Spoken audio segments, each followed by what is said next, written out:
There is a scientific fact so grotesque, so unsettling, that history often chooses to look away. A severed human head can remain conscious for up to 30 seconds after decapitation.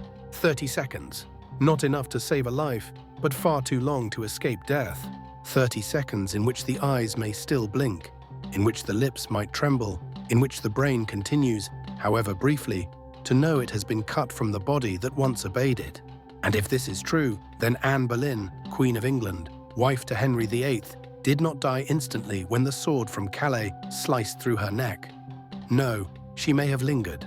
Half a minute, a grotesque half-life, suspended between legacy and oblivion. But her execution was never just about the body, it was about erasure. Anne Boleyn was not merely killed, she was unmade, stripped of title, stripped of dignity, stripped of voice, locked in the Tower for 17 days. Her death date moved again and again, a slow bleeding torment. Accused of adultery, incest and treason, made to kneel before a jeering crowd, and finally struck down by a foreign blade summoned across the sea, not for mercy, but for theatrical precision. Henry VIII did not attend. He was already preparing for his next wedding. Anne died not with witnesses, but with performers. Not with dignity, but with spectacle. And when the sword fell, perhaps she was still there, inside the head, now held aloft by the executioner. Blinking, thinking, praying. The tragedy of Anne Boleyn is not just in how she died, but in how expertly her death was choreographed to look clean. This is not the story of a queen who lost her life. It is the story of a woman who became too powerful and had to be erased, not just from the court, not just from the throne, but from memory itself. Part 1. The Rise. She was never meant to be queen. Born the daughter of a diplomat, Anne Boleyn should have disappeared into history as just another lady in waiting, another face in the tapestry of Tudor court life. But there was something about her, something that shimmered beneath her dark eyes and sharp tongue, that made her impossible to ignore. She was not the fairest woman in the realm, nor the most obedient, but she was intelligent, charismatic, dangerous, and Henry VIII noticed. At first, she refused him, not out of modesty, but strategy. While other women offered their bodies, Anne offered distance. She made the king wait, she made him work, and in doing so, she flipped the most powerful man in England into her most willing servant. What began as flirtation turned into obsession, and then into revolution. For Anne, Henry did the unthinkable. He shattered centuries of religious authority, broke from Rome, and created a new church, just to make her his lawful wife. The world watched in disbelief as the King of England rewrote the laws of heaven for a woman who had never even been crowned. In 1533, Anne Boleyn was anointed Queen of England in a glittering ceremony at Westminster Abbey. She walked beneath golden canopies. Crowds cheered. The crown, heavy, foreign, and magnificent, rested on her head like a promise. She had risen higher than any woman at court. And in that moment, she may have believed she was untouchable. But the higher you climb, the clearer you become as a target. Anne had enemies, powerful ones. Men who called her a witch, a seductress, a usurper. Women who resented her rise and whispered of her downfall. And worse still, she had no son. The child in her womb, the one who was meant to secure her place forever, was a girl. Elizabeth, brilliant, fierce, but to Tudor England, a disappointment. The king grew cold, the court grew restless, and Anne, who had once been worshipped, now stood alone, wearing a crown that seemed heavier with every passing day. She had not just claimed the throne, she had shaken the foundations of the kingdom. And in a world ruled by men, there is no greater sin than a woman who rises too far, too fast, and refuses to fall. Part 2. The Cage.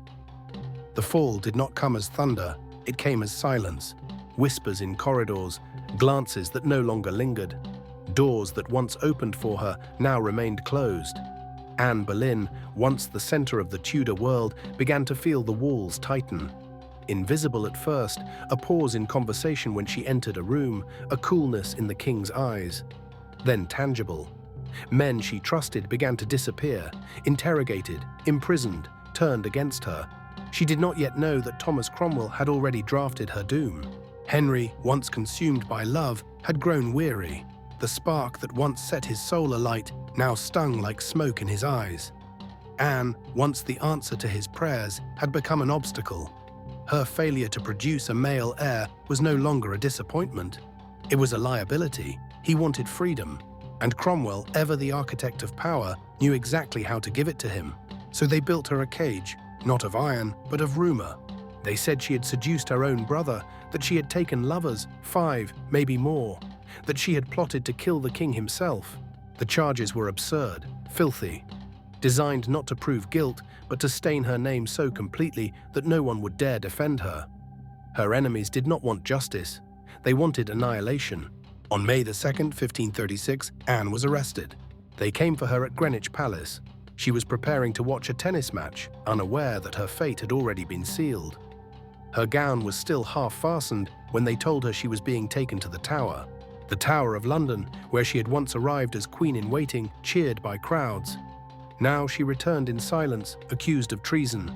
The barge drifted down the Thames like a funeral procession. Cold water, grey skies, no farewell, no fight. Inside the tower, she was placed in the same royal apartments she had occupied before her coronation. But nothing about them felt the same. The tapestries seemed darker, the silence louder. Time slowed to a crawl. And though the door remained unlocked for hours at a time, she understood. She was already imprisoned long before the cell was locked. She asked for news. None came. She asked for Henry. He sent no word. Each day that passed without a message was another brick in the wall closing around her. Each delay in her sentencing twisted the knife a little deeper. The queen who had once commanded empires now sat on the floor in a thin shift, surrounded by stone and whispers. She prayed, she cried, she laughed, not out of joy, but from a kind of madness that grows when the mind has nowhere left to run. She had no sword, no shield, no trial worth its name, only waiting and silence, and the growing certainty that no matter how strong her mind, how pure her faith, how false the charges, Anne Boleyn would not walk out of the tower alive. Part 3. The torture. They did not break her with chains. They did not need to. Anne Boleyn's execution had not yet been carried out, but the punishment had already begun. The tower did not beat her body. It dismantled her mind, slowly, methodically, without mercy. Every morning, she woke up wondering if this was the day she would die. Every night she lay awake, her thoughts racing through the darkness like caged birds slamming against stone. But death did not come. It was postponed, rescheduled, whispered about, then withdrawn. A delay here, a rumor there. Each postponement felt like a reprieve, and then a curse. This was no accident. The uncertainty was deliberate. A blade of time held just above her throat, never striking. A psychological game designed to rot her from the inside out. The anticipation of death became a death of its own, replayed daily in her mind. She tried to pray. At 2 o'clock in the morning, she requested the sacrament. She knelt for hours, her knees burning, her hands trembling against the cold stone floor. Her lips moved in endless repetition, not out of devotion, but desperation. The silence gave no answer. God, too, remained distant. When her ladies came to sit with her, she smiled. Sometimes she laughed. Not from joy, but from the splintering of a mind too full of terror. Witnesses later said she seemed cheerful. But the truth behind that cheerfulness was dissociation, a fracture in the psyche. Her soul had begun to leave before her body did. Meanwhile, the world outside moved on. Henry, her husband, spent those days preparing for another wedding. His courtiers wore silk, toasted with wine, whispered of the coming queen. Anne was not just being removed. She was being replaced, and fast. Inside her chamber, she was forced to listen as false confessions were read aloud. Men she had never touched, or perhaps once smiled at, were now lovers in the eyes of the court. Her own brother George accused of sharing her bed. Her honor, her motherhood, her humanity, all being shredded by voices beyond the door. And she could do nothing. No trial would save her. No truth would be heard. She had been silenced not by force, but by architecture. A palace turned into a prison, a husband turned into a warden, a crown turned into a curse. She had once been a queen. Now she was an echo. Each hour dragged like a century. Each moment of silence screamed louder than any accusation. And when they finally came to take her, she wasn't surprised. She was already gone, Part 4. The Execution, May 19, 1536. The sky was blue, too blue. The Tower of London stood silent, dressed in shadow. Inside, Anne Boleyn had been awake all night. She did not sleep. She could not. She had prayed until her voice gave out. And now, as dawn broke across the stone walls, she waited. There would be no more delays, no more rumors. The hour had come. The lieutenant of the tower entered quietly. He did not speak of God or mercy. He simply nodded. Anne rose, smiled faintly, then walked. 3 years earlier, she had walked this same path, cloaked in velvet, crowned in gold, cheered by thousands. Now she moved between guards. No fanfare, no glory. The same courtiers who had once bowed to her now watched in silence. Some pitied her, most did not. The scaffold on Tower Green was lower than most, just 3 feet off the ground. It had been built that way on purpose, to deny her even the dignity of elevation, to bring her closer to the crowd, to humiliation, to the jeering. But the crowd was not entirely hostile. Many had been instructed to cheer her death. Some did, others watched in horror, curiosity, disbelief. She wore a simple grey gown, her hair tucked beneath a linen coif. No jewels, no crown, no defiance. But her spine remained straight. She turned to the crowd and spoke her final words, words as carefully chosen as any in her life. "Good Christian people, I am come hither to die. According to the law and by the law, I am judged to die. And therefore I will speak nothing against it." She did not confess, she did not plead. She acknowledged the law, but not the truth of it. It was a final act of brilliance, submission in form, defiance in subtext. Then came the blindfold, tied not to shield her from fear, but to stop her from flinching. One misstep, one turn of the head, and the sword might miss. Unlike most English executions, there would be no block. Anne knelt upright, hands folded. A French custom, a harder strike. The swordsman from Calais stood behind her. He had trained for this. He had practiced on animals. He had been paid well. Silence. Anne whispered prayers. Her lips moved ceaselessly, trembling with devotion or terror. The crowd leaned in. And then, a single word from the executioner, "Bring me the sword," spoken not to anyone, but as a distraction. Anne turned her head slightly, instinctively, and in that instant, the blade was already in motion. It sliced through air, bone, flesh. Her body slumped forward, her head tumbled to the scaffold, and for a few seconds, it moved. Witnesses later claimed her eyes blinked. Her lips formed a final prayer. The executioner held the severed head aloft, a symbol that justice had been served. The crowd erupted. Some screamed, some cried, some turned away, unable to face the truth of what they had just witnessed. There was no coffin. Her ladies scrambled to find an old arrow chest. They placed her body and head inside, wrapped in linen, shaking with grief. There would be no royal funeral, no bells, no hymns. Anne Boleyn, once Queen of England, was buried in an unmarked grave beneath the chapel floor, like a secret too shameful to remember. And at that very moment, Henry VIII was at Whitehall Palace, celebrating his upcoming wedding to Jane Seymour. The Queen was dead. The King was free. Part 5, The Erasure. Her body was gone, but that wasn't enough. Anne Boleyn had been silenced in life, and now, in death, she would be erased. No monument was placed over her grave, no marker, no epitaph. She was buried like contraband, hidden beneath the stones of the chapel floor, as though her existence had been a mistake that the kingdom needed to forget. But it didn't stop there. The true execution began after the sword. Court painters were instructed to destroy her portraits. Tapestries bearing her initials, A, intertwined with H, were torn down, burned, replaced. Scribes struck her name from royal records. Even her family's coat of arms was quietly withdrawn from ceremonial display. To speak her name in court was to invite suspicion. To grieve her was to risk your life. And yet there was still one obstacle left: her daughter, Elizabeth, a child, not yet 3 years old, stripped of her title overnight. Once a princess, now a bastard. Her household was dissolved, her attendants dismissed. She was left without appropriate clothing, toys, or tutors. She was the daughter of a ghost. Henry would not speak of Anne. When Elizabeth later asked about her mother, she received no answer. Silence became the shape of her mother's memory. Even Anne's death was rewritten. Henry's propagandists took to their pens. They painted Anne as a seductress, a witch, a traitor who had entrapped the king and nearly ruined England. Poets who once praised her grace and wit now composed verses that damned her name. Chroniclers reworded the story, not as an injustice, but a necessary cleansing. Even the sword, the foreign blade that had severed her head, was reframed as an act of mercy. A quick death, they said, cleaner than an axe.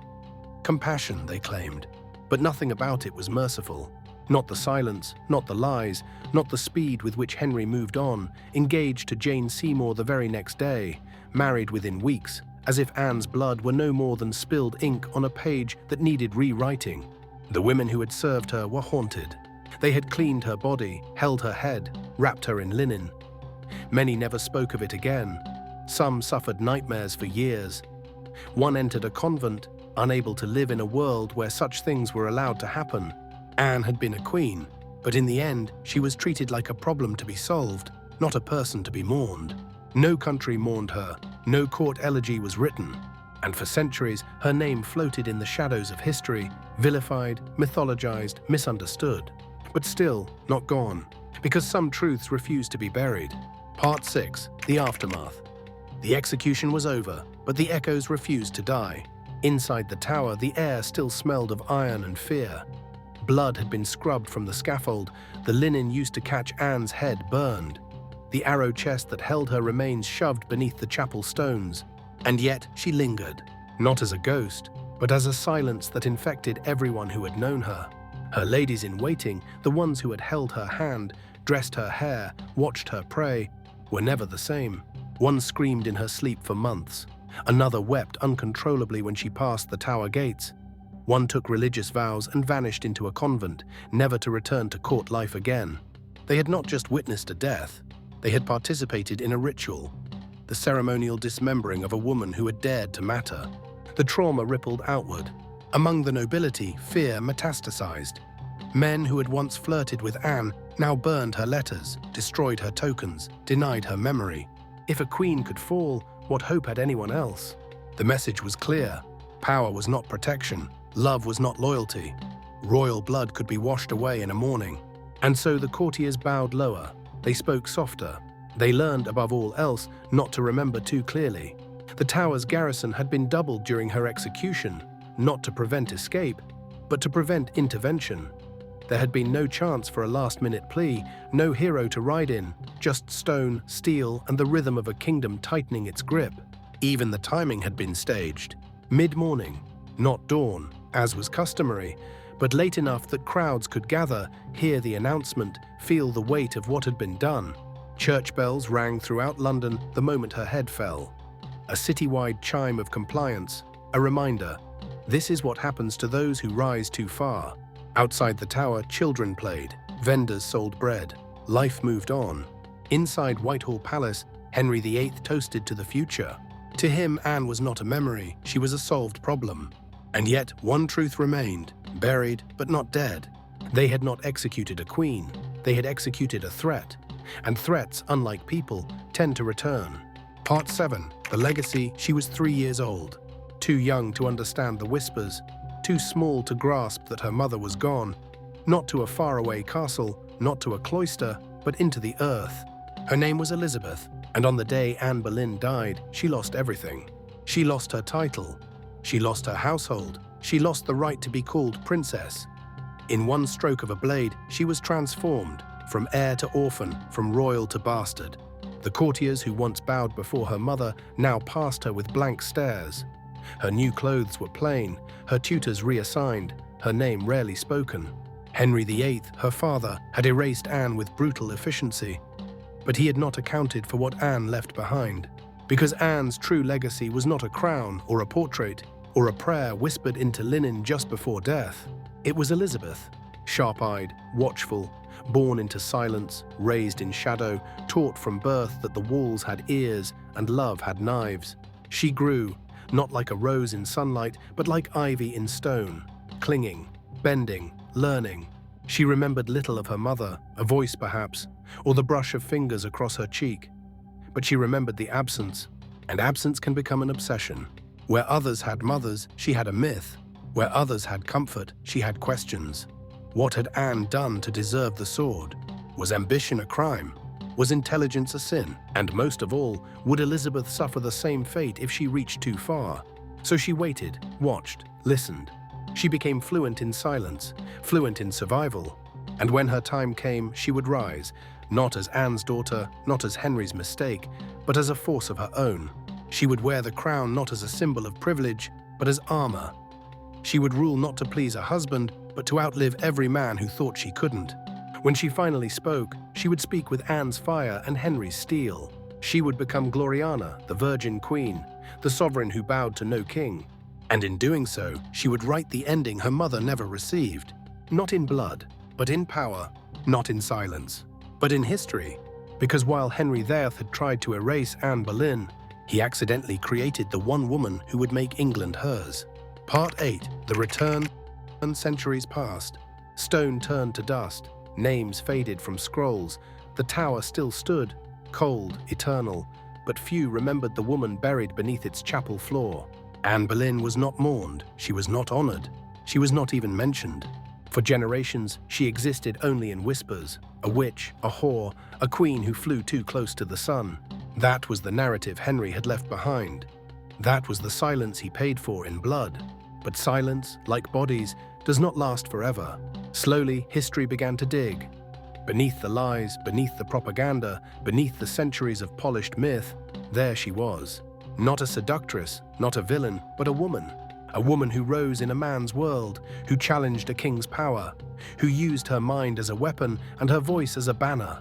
Historians unearthed letters, chroniclers reconsidered. Writers, poets, artists, all began to paint her not as a traitor, but as a tragedy. And her daughter, Elizabeth, reigned for 44 years. Under Elizabeth, England flourished. The Virgin Queen, as they called her, never married. She trusted no man to share her throne. She ruled with brilliance, with fire, with strategy as sharp as any sword. But in private, she wore a ring. Inside that ring was a miniature portrait. Not of a lover, not of a prince, but of a woman with dark eyes and a quiet smile. Anne Boleyn, her mother, the one who had died for daring to matter. In that gesture, hidden, delicate, defiant, the past returned. Anne's name began to reappear in books. Her face, once slashed from paintings, re-emerged on canvases. A memorial was finally raised on Tower Green, not over her actual grave, but close enough. People began to ask questions again. Was it justice or political murder? Was she guilty or simply inconvenient? The answers didn't matter as much as the fact that they were being asked. Because in the end, Anne Boleyn did not disappear. She was buried, then forgotten, then doubted, then reclaimed. And now, she is studied, she is mourned, she is understood. Henry tried to end her story with a sword, but history, in its long, patient breath, rewrote the ending. Not in royal decrees, not in trials, but in memory. And in that, Anne Boleyn lives.